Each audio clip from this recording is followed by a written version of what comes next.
Students, आज इस video में हम एक बहुत ही इम्पोर्टेंट कॉन्सेप्ट डिस्कस करेंगे रीजनिंग का, that is non verbal reasoning.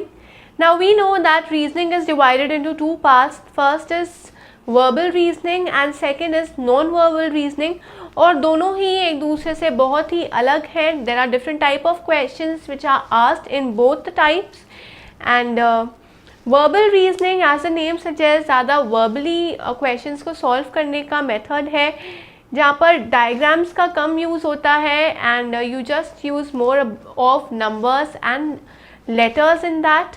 लेकिन जब हम बात करते हैं नॉन वर्बल सीरीज़ की या नॉन वर्बल रीजनिंग की, तो यहाँ पर जैसे नेम आपको पता ही है नॉन वर्बल, तो यहाँ पर वर्बल कम और नॉन वर्बल ज़्यादा यूज़ होता है. And basically over here we make use of diagrams more, जहाँ पर डायग्राम्स के अकॉर्डिंग ही पजल्स होती है या जो भी आपको लॉजिक्स या ट्रिक्स कैच करने होते हैं या डिटर्मिन करने होते हैं, वो सारे आपको डायग्राम्स में ही अवेलेबल होंगे in most of the cases.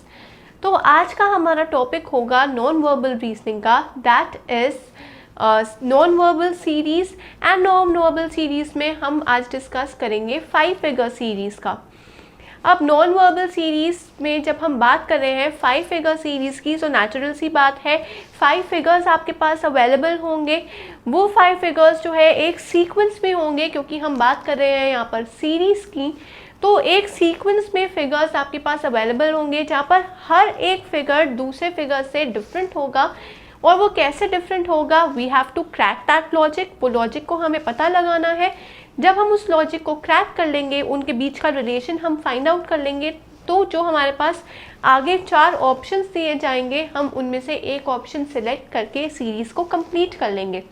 तो इस टाइप के क्वेश्चंस को सॉल्व करने के लिए we require 2 important things. First is the observation skills which is the must, क्योंकि क्वेश्चन में जितने भी आपके पास फिगर्स अवेलेबल होंगे, जैसे अगर हम यहाँ पर 5 फिगर सीरीज़ की बात कर रहे हैं, तो आपके पास 5 फिगर्स अवेलेबल होंगे क्वेश्चन में, और हर फिगर अपने प्रीवियस फिगर से थोड़ा सा डिफरेंट होगा. अगर हमारी ऑब्जर्वेशन स्किल्स इतनी स्ट्रॉन्ग है कि हम पता लगा लें instantly that what is the difference between the first and the second figure, तो हम ईजिली क्रैक कर पाएंगे कोड को, ईजिली क्रैक कर पाएंगे उसके लॉजिक को, जिसकी वजह से there is a shift in the figure. And the second thing is your little bit of common sense. खाली ये 2 चीज़ें वाइटल रोल प्ले करती हैं ऐसे टॉपिक्स के क्वेश्चंस को सॉल्व करने के लिए. So we have to keep our observation skills very strong in order to solve such type of questions. तो अब हम फर्स्ट क्वेश्चन को देखेंगे.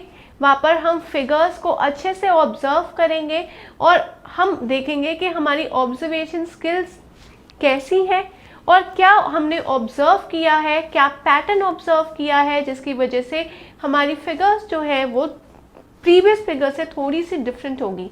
सो let's take a look at the first question.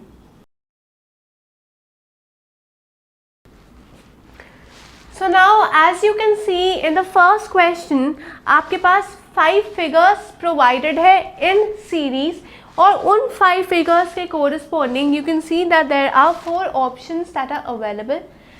First role हमारा ये है कि हमने ऑब्जर्व करना है कि इन 5 फिगर्स में क्या पैटर्न फॉर्म हो रहा है. उसके बाद जब हम उस पैटर्न को देख लेंगे और उसके पीछे के लॉजिक को क्रैक कर लेंगे, फिर हमने ये डिटर्मिन करना है कि अब उस 5th फिगर के बाद कौन सा नेक्स्ट फिगर आएगा, जिसकी वजह से हमारी सीरीज़ जो है वो कंप्लीट हो जाएगी. और वो 1 2 3 4 ऑप्शंस में से कोई एक ऐसा ऑप्शन होएगा जो हमारी 5 फिगर सीरीज़ को कंप्लीट कर देगा. So now as you can see in these 5 figures, अगर हम फर्स्ट फिगर और सेकेंड फिगर में कंपैरिजन करें, तो अभी तो हम ये देख सकते हैं कि हर एक फिगर में there are 5 arcs that are presented, right. अगर हम फर्स्ट और सेकंड फिगर को कंपेयर करके देखें, तो हमें ये दिखेगा कि उनमें से एक आर्क ऐसा है जिसका जो इन्वर्ट हुआ है, और वहाँ पर इन्वर्जन हुई है इन एंटी क्लॉकवाइज डायरेक्शन. तो इन 5 आर्क्स में से फर्स्ट और सेकंड फिगर में एक आर्क ऐसी है जो इन्वर्ट हुई है इन एंटी क्लॉकवाइज डायरेक्शन. तो हम पहले समझते हैं कि एंटी क्लॉकवाइज और क्लॉकवाइज डायरेक्शन क्या होता है. एक होता है एंटी क्लॉक और एक होता है क्लॉकवाइज. क्लॉकवाइज डायरेक्शन वो होता है जिस डायरेक्शन में हमारी क्लॉक चलती है, राइट। क्लॉक चलती है लाइक दिस, तो इसीलिए इसका नाम दिया हुआ है एंटी क्लॉकवाइज इसलिए इसका नाम दिया हुआ है clockwise and anti clockwise. Anti मतलब किसी भी चीज़ का उल्टा। अगर clockwise direction is like this, then the anti clockwise direction is like this. जब हमारी क्लॉक कभी भी उल्टी चलने लग जाएगी, कभी भी, which is not possible, so that is refer to as anti clockwise direction. और जब जिस भी डायरेक्शन में हमारी क्लॉक चलती है, तो as the name clock it is given as clockwise direction. तो यहाँ पर हमने फर्स्ट और सेकंड फिगर में जब कंपैरिजन किया तो हमें ये दिखा कि सेकंड फिगर में जो है there is one arc inversion, या ये बोल सकता है कि एक आर्क जो है वो इन्वर्ट हुई है। कैसे इन्वर्ट हुई है? That is in anti clockwise direction, right. अब नेक्स्ट क्या रोल होगा हमारा सेकंड और थर्ड फिगर में कंपैरिजन। जब हम सेकंड और थर्ड फिगर में कंपेयर करते हैं तो हमें ये दिखेगा कि अब एक नहीं, यहाँ पर दो आर्क्स इन्वर्ट हुई हैं। थर्ड फिगर बताती है कि there is two arc inversion, दो आर्क इन्वर्ट हुई है, लेकिन इन्वर्जन यहाँ पर भी एंटी क्लॉकवाइज डायरेक्शन में ही हुआ है, तो एंटी क्लॉकवाइज हुई है वो इन्वर्ट।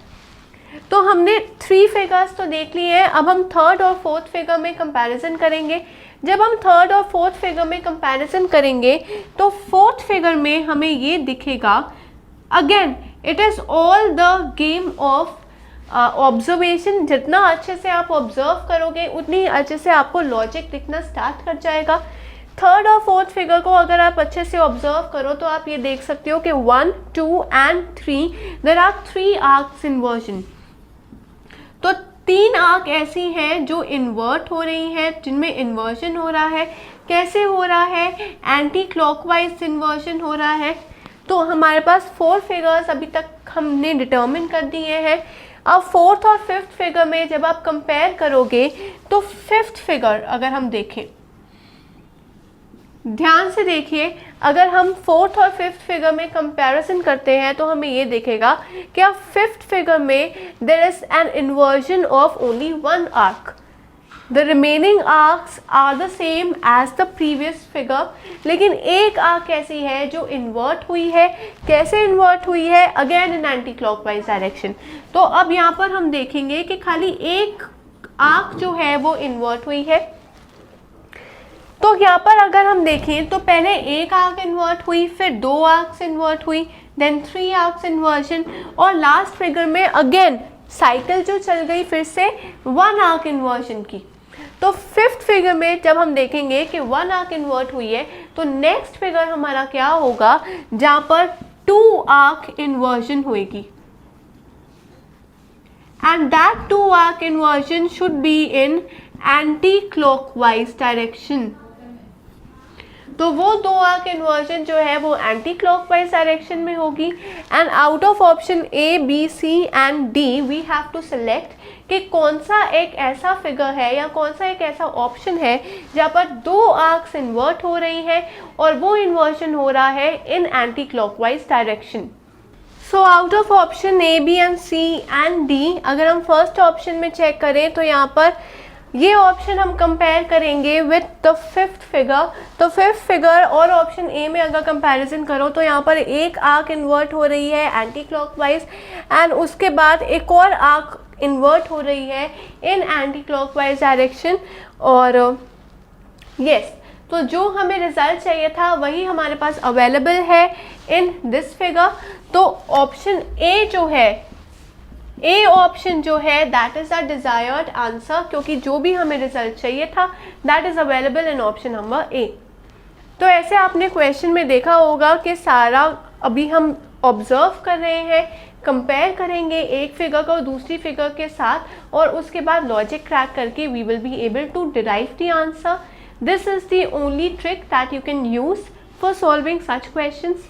ये हमारा फर्स्ट क्वेश्चन था। आइए हम एक और क्वेश्चन डिस्कस करते हैं regarding this concept, so that this concept is properly cleared to us, and then we can solve the questions regarding this concept in a correct manner, I can say. So let's take a look at the next question. So now let's take a look at the second question.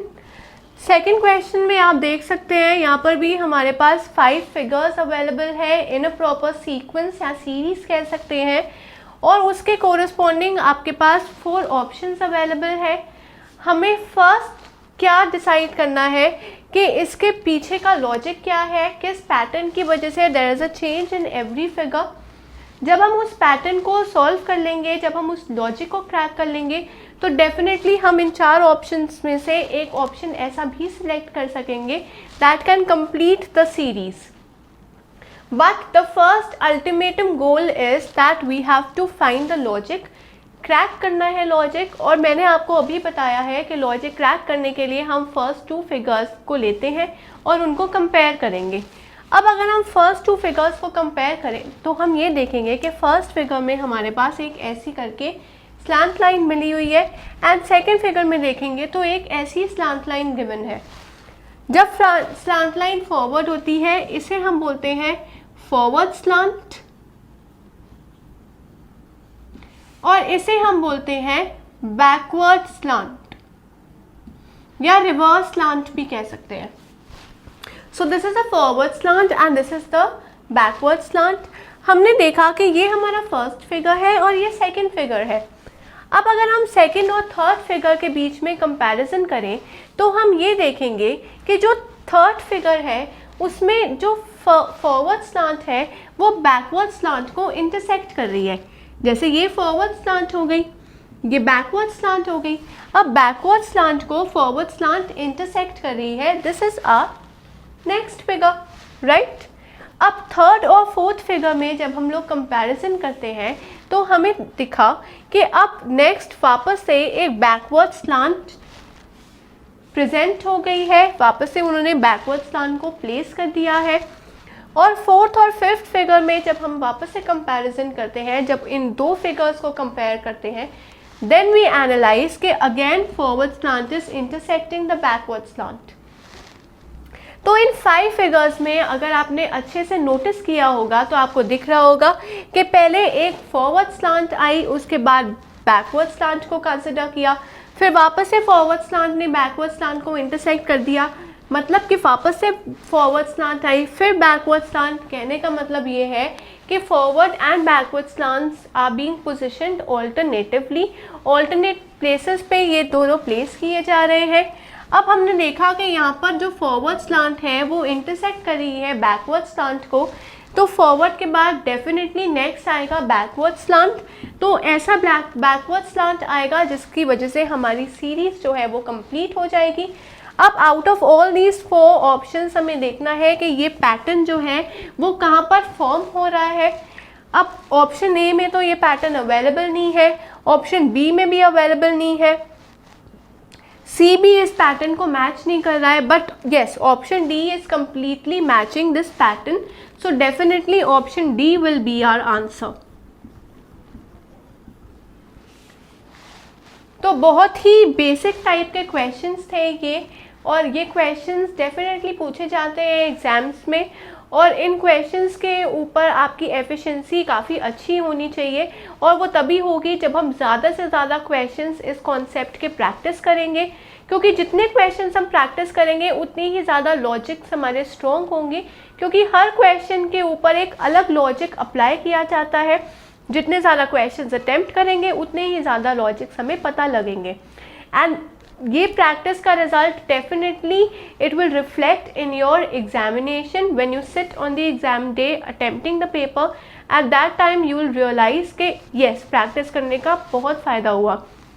तो practice करने के लिए आप register कीजिए हमारे online portal पे, that is abhyasonline.in, and register करने के बाद आपको बहुत सारे बेनिफिट्स मिलेंगे। फॉर एग्जाम्पल आप कंप्लीट डिटेल्स देख सकते हैं, समझ सकते हैं हर कॉन्सेप्ट के बारे में, एंड अकॉर्डिंगली आप सैम्पल पेपर्स अटेम्प्ट कर सकते हैं रिगार्डिंग दैट टॉपिक और रिगार्डिंग दैट कॉन्सेप्ट, ताकि आपकी इवैल्यूएशन हो सके, because we actually provide you with an entire analytical report जहाँ पर आपके strong और weak concepts के बारे में बताया जाता है, so that you can improvise more on the weak concepts and also improve your efficiency. क्योंकि की टू सक्सेस यही है कि हम अपने वीक पॉइंट्स के ऊपर और इम्प्रोवाइज करके उन्हें भी स्ट्रॉन्ग पॉइंट्स में कन्वर्ट कर सकें, and this is how you can become a master of reasoning. So I suggest you to keep learning and keep practicing and do register at abhyasonline.in.